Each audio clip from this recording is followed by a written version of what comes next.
Hello, everybody. Hope everybody's doing well. Um, got another subject I want to talk about this morning. I don't know if you've seen my first video that I put out a couple weeks ago talking about Mindset Monday and how we need to have the mind of Christ and set our mind on things above. And I really felt like these topics are just different things that the Lord wants me to share with you to help encourage you.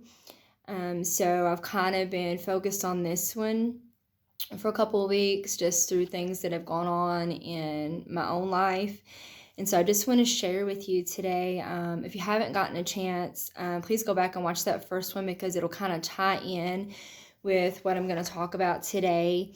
But the topic that I want to talk about briefly with you is the danger of disappointment. And that's the title that the Lord gave me. And what do I mean by danger? You're going to be like, well, what do you mean? Are we supposed to be disappointed? Are we not supposed to be disappointed? Disappointments will come. Okay, this is not to say that we won't ever be disappointed in life because we live in a fallen world. We live in a world full of sin. So disappointment is going to come, offenses are going to come, but the danger in the disappointment is when we stay there, when we stay in the disappointment.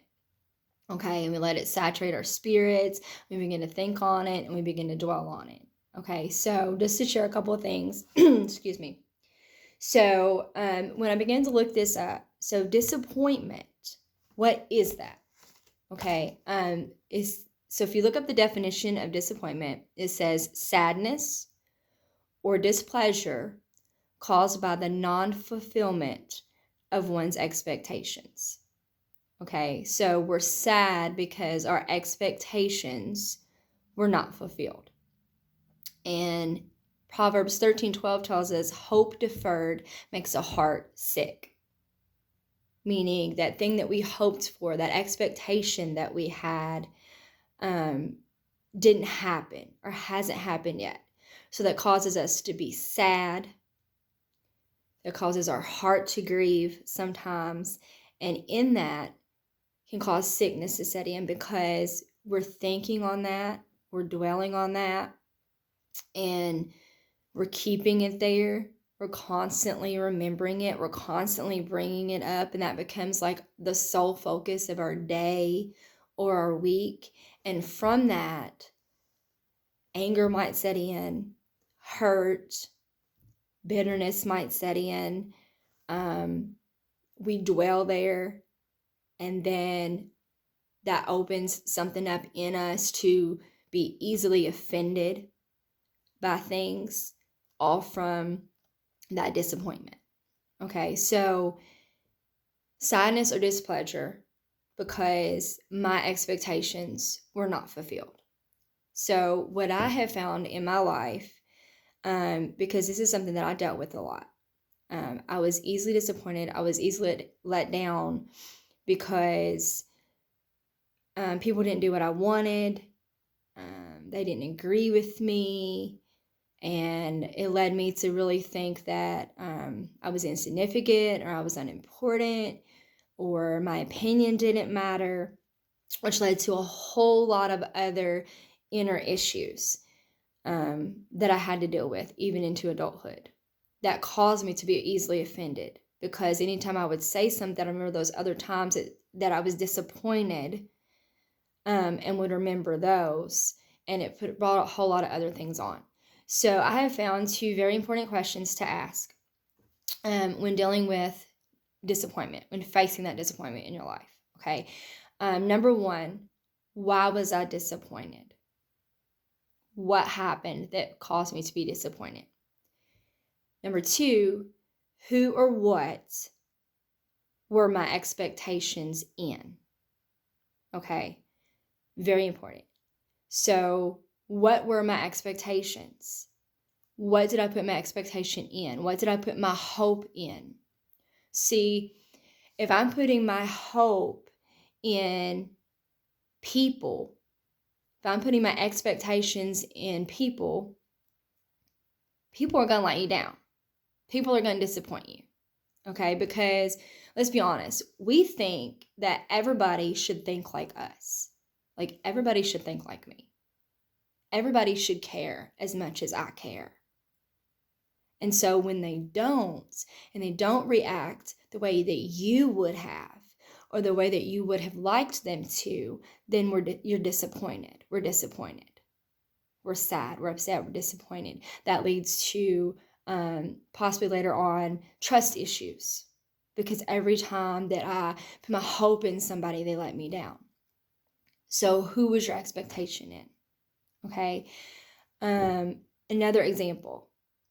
If I'm expecting that, my job should recognize all of my hard work, they should recognize everything that I do, that I always give my best, they're not recognizing that. I don't get any appreciation. You're disappointed because you're not recognized for how much you do for somebody or the work that you do for somebody. Well, they should see that. They should recognize that. Well, they're human, okay? They're people. But you put your expectation and your hope in that job, or you put your hope in your spouse and your expectation of fulfillment, your expectation of happiness in a person. And people are human, and they let you down. They don't always agree with us. People don't always do what we want them to. They don't always respond how we want them to respond, okay? So if we're relying on that expectation to come from those places, then we're going to have continual disappointment in our lives. And yes, like I said, disappointment will come. But what I'm trying to get you to understand is we don't live there. There's a difference between going through a moment of disappointment and living in a season of disappointment, living in a life of disappointment. Like my whole life has been one big disappointment. Really? Then we need to change our focus, okay? We need to fix our focus on where our expectation should come from. Where are we expecting? Who are we expecting to fulfill things for us? Our needs, our wants, our desires, our affirmation that we're doing a good job, that we're a hard worker, that we're a good mom, that we're a good spouse, that we're worthy, that we're loved, that our opinions are valued. Who are we putting that on? Are we putting that on ourselves? Or are we putting that on other people? So those are very important questions to ask, okay? So, why was I disappointed? And who or what are my expectations in? See, I dealt with that myself too. Like I shared in my previous video, I had times where I dealt with self-esteem or self-worth issues. So I was looking for other people for affirmation on what kind of person I was. And I carried that early on into my marriage. And so all of my expectations of happiness, being happy in my marriage, I placed that on my husband to fulfill those expectations for me. So when he didn't respond the way that I wanted him to, or he didn't say the things that I wanted him to say, or he didn't understand what I was trying to say, or he didn't understand my feelings, all of those things, disappointment set in. Because my expectation, what I was wanting to be fulfilled, which is happiness in my marriage, I was placing that responsibility onto my husband. That's not his job. His job is not to make me happy. My job is not to make him happy. See, if he places his expectation in me and what I should be doing for him, and when I'm not doing those things, he's disappointed, then that makes for a very unhappy marriage. When we realized that my goal is, how in my marriage can I glorify God? How does God get the glory? And how by honoring my husband, I'm honoring God. Then that shifts everything. Then there's not disappointment every single time that one of us might not do something the other one wants us to do, because we grow in grace, right? And we understand, we grew in our relationship with the Lord. So we understand that our hopes and our expectations are not to lie in people, not even ourselves. Okay, you're going to let yourself down. I've let myself down. But the thing about it was, I was holding myself to a standard that I wasn't supposed to be holding myself to. I was holding myself to a worldly standard.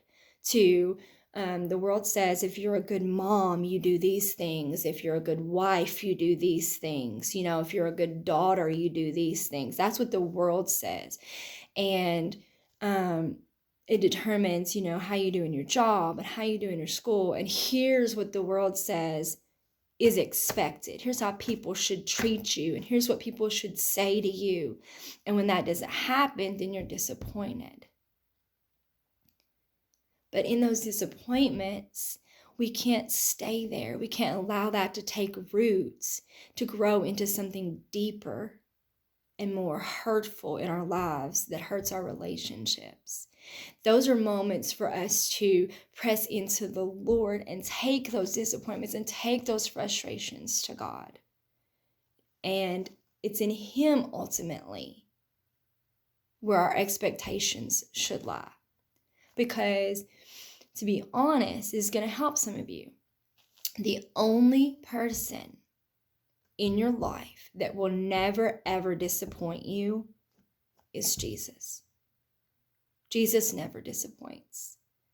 There's going to be times that your spouse is going to disappoint you. Your kids maybe will disappoint you because you expected them to act better, to act different, and they're not. Your job, whatever your expectation was of this thing that you wanted to happen. Here's the way that I wanted this to go. Like, some of us make lists and we have every single thing planned out, and this is the way I need it to go. And if it doesn't go exactly like this, everything on my list exactly, then I'm disappointed. Then I feel like I'm a failure, or I feel like somebody else in my life is a failure, so I cut them out of my life because they're always disappointing me. Well, maybe their goal's not to always disappoint you. Maybe you're expecting them to do things that it's not their job to do. It's not on them to fulfill that happiness for you. Okay? So I want to give you some scriptures that I looked up to help you with this and to be reminded. Because like I said, disappointment is going to come, but you choose whether or not you let it stay. And I used to live a lot in disappointment. Am I still disappointed? There are times, yes. But those times are rare. They're fewer, as the saying goes, few and far between. Because I have learned where my hope lies.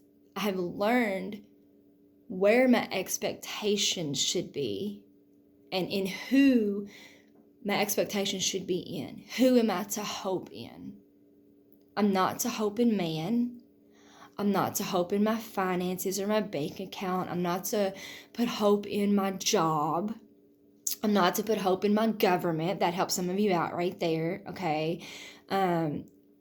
I don't put my hope or my expectation in my government. I don't put my hope or my expectation in my job, in my finances, in my bank account, in my children. Yes, I have standards. We have standards in our home. And there are certain things in our house that, yes, they are expected to do. But I don't put unrealistic expectations on them. I don't hold them to fulfill a place in my life that only God is supposed to fill. Okay, there are certain things in our life that He is to supply us with. He is a source of true joy. He is a source of true happiness. And that's who we should be looking to. Okay? Psalm 34:5 tells us those who look to him, those who look to Jesus, those who look above, it says their faces are radiant and they are never put to shame. They are never disappointed because they're looking to him. That's where their hope comes from. If anybody knew about disappointment, it was King David. I mean, just read over what went on in his life. He had lots of moments in his life of disappointment, and he could have stayed in that and allowed depression to sink in and overtake his life, bitterness, anger, which at times it did, but he always turned back to his hope, where his hope comes from, his expectation come from. He had to encourage himself in the Lord that's where my help comes from. Psalms 121, 1 and 2 says, excuse me, my help comes from the Lord, the maker of heaven and earth. That's where my help comes from. That's my hope. My expectations are in him because I'm never put to shame because he never disappoints me. Ever. There's nothing I could put on him. The Bible says he actually exceeds our expectations. Anything that you could expect God to do for you, he will exceed that if you allow him to. Now, if you don't expect him to do much in your life, that's exactly what he'll do. Not much. Because he won't go against our will. So he will only do as much as we expect him to do. But you can never put too much on him. You know, you can never hold him to such a high standard that he won't feel it. We do that with people. We hold them to high standards that even we ourselves cannot hold up to. And then we wonder why we're disappointed, right? So it says, my help comes from the Lord, the maker of heaven and earth. Okay, that's who we should be looking to. Yes, we always want to give our best. But when I learned that knowing I did a good job, you know, like at my job every day, me knowing that I did great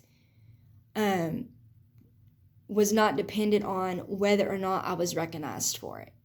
Okay, it wasn't dependent on getting an award or associate of the month, right? Or my manager coming by and giving me a commendation and saying, Kim, you're doing such a great job. Thank you. You know, those things are good. Don't get me wrong. Those things are good to hear. But if you're always relying on that and then you never hear that, then you're always disappointed and thinking that nothing you do is good enough. Nobody appreciates me. And then you start singing, because you're living in that disappointment, you start singing this sad song of nobody likes me, everybody hates me, you know the one, right? So, because you let it sit in. Because what were your hopes in? What were your expectations in? Who were they in, right? So when I realized, when I grew in the Word, and in prayer, like I said last week, when I grew in the Word and grew in prayer and my understanding of who I am in Christ, that I am a daughter, right? You're a son, you're a daughter. Who you are in Christ, that your hope comes from him. And the Bible tells me that as his daughter, when I work, I am to work as unto the Lord. That's what Colossians says to me. That I am to work as unto the Lord. So that means when I go to my job, even though I have bosses at my job, they are not my ultimate boss. And I leave there every day doing my best because that's what God requires me to do as his daughter, whether I'm ever recognized for it or not, whether anybody ever comes by and shakes my hand, whether I'm ever voted Associate of the Month or a hand clap, yay, great job, any of that. None of that matters if I can't leave at the end of the day and say, I gave my best because I work for you, Lord, not for man. My expectation and my hope does not come from them. Okay? So, again, those who look to him are radiant. And their faces are never put to shame. It says their faces are radiant with joy. Okay? Because that's where your hope lies. That's where your expectations should be, because that's the only one that never ever disappoints. Okay? Psalm 121, 1 and 2, my help comes from the Lord, the maker of heaven and earth. Okay? That's who I look to. Like I said, as much as my husband and I love each other, there's times that we're going to let each other down. We're human. We live in a fallen world, but we grow in grace and we get better and we grow in the Lord. And when those disappointments come, they don't stay. And they can become less and less in your life because you realize that your expectation was in the wrong thing or the wrong person. Okay, so I want to share a couple more scriptures with you, and then we'll wrap this up, okay, in the danger of disappointment. So as a reminder, yes, disappointments are going to come. The danger is letting it sit there and let it saturate in your spirit and dwelling on it and thinking on it, okay? The Bible tells us in 2 Corinthians 4, 8 and 9, it says, we are hedged in on every side, troubled and oppressed in every way, but not cramped or crushed. We suffer embarrassments. There's your disappointment. And are perplexed and unable to find a way out, but not driven to despair. We are pursued, but not deserted. We are struck down to the ground, but never struck out and destroyed. So that tells you those things are going to come, but we're not to be defeated in those, okay? We're not struck out, we're not destroyed, because God is on our side. He's fighting for you. He loves you. He knows disappointments are going to come, but he wants you to turn to him in those disappointments. Those are opportunities to turn to the Lord and draw closer to him. He says, draw nigh to me, I'll draw nigh to you. Cast your care on me because I care for you. He really, really means that. Okay, and then I want to read Psalm 37 really quick. I can find it here. Okay, Psalm 37, it says, starting in verse 3, and this is the Passion Translation, it says, keep trusting, put your hope in, put your expectation in the Lord, and do what is right in his eyes. Fix your heart on the promises of God. Remember, we talked about earlier how hope deferred makes a heart sick. So we are to fix our heart on the promises of God. It says, and you will be secure, resting on his faithfulness. Make God the utmost delight and pleasure of your life, and he will provide for you what you desire the most. Okay, he will grant you those desires because we're fixing our heart on him. We're fixing our hope and our expectations in him. Okay, so disappointment, is it a bad thing? Not necessarily. It's an opportunity to draw closer to God. Staying in, living a life of disappointment where you're constantly disappointed, that's the danger, because that opens the door for other things to come in. Bitterness, anger, jealousy, depression, a miserable life. It ruins relationships. Okay, because we're staying in a life of disappointment.